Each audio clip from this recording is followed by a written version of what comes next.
Before my father died, he said the worst thing about growing old was that other men stopped seeing you as dangerous.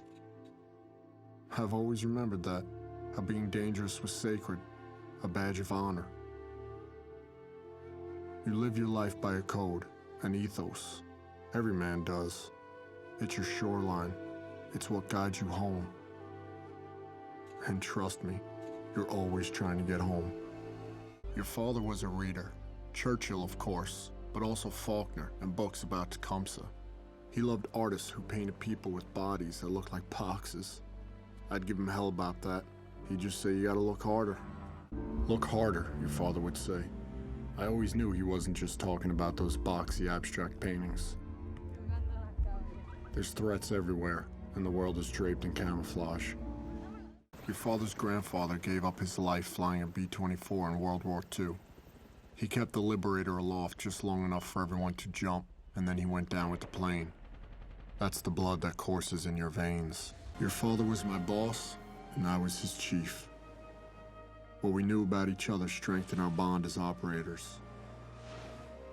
There was a brotherhood between us, and we depended on each other more than a family.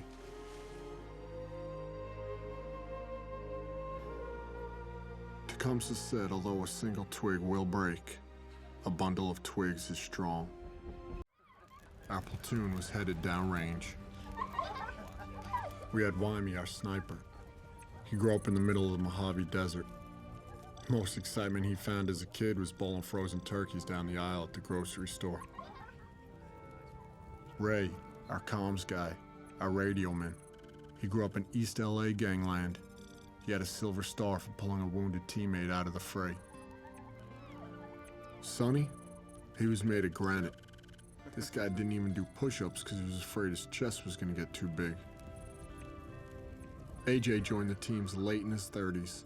He'd been a Muay Thai fighter early in life. Before that, he grew up dirt poor in Trinidad.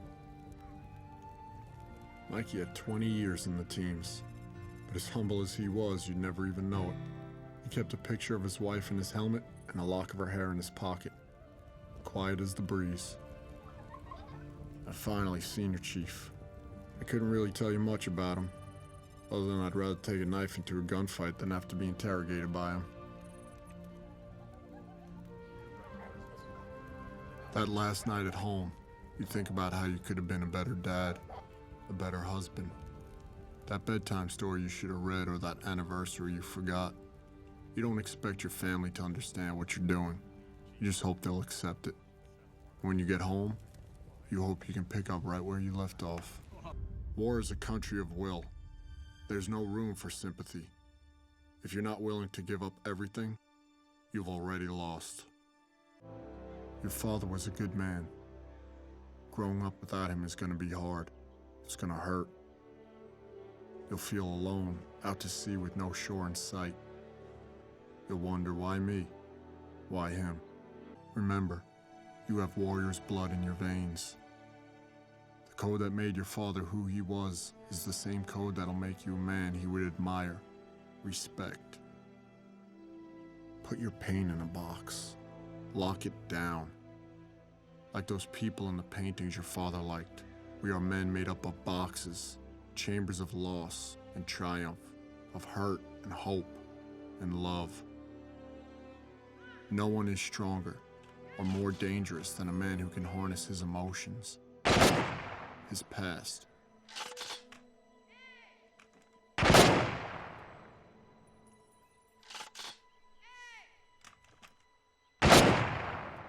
Use it as fuel, as ammunition, as ink to write the most important letter of your life. Before he died, your father asked me to give you this poem by Tecumseh. I told him I'd fold it into a paper airplane. And in a way, I guess that's what I'm doing. Selling it from him to you. Live your life that the fear of death can never enter your heart. Trouble no one about his religion. Respect others and their views, and demand that they respect yours. Love your life. Perfect your life. Beautify all things in your life. Seek to make your life long and of service to your people.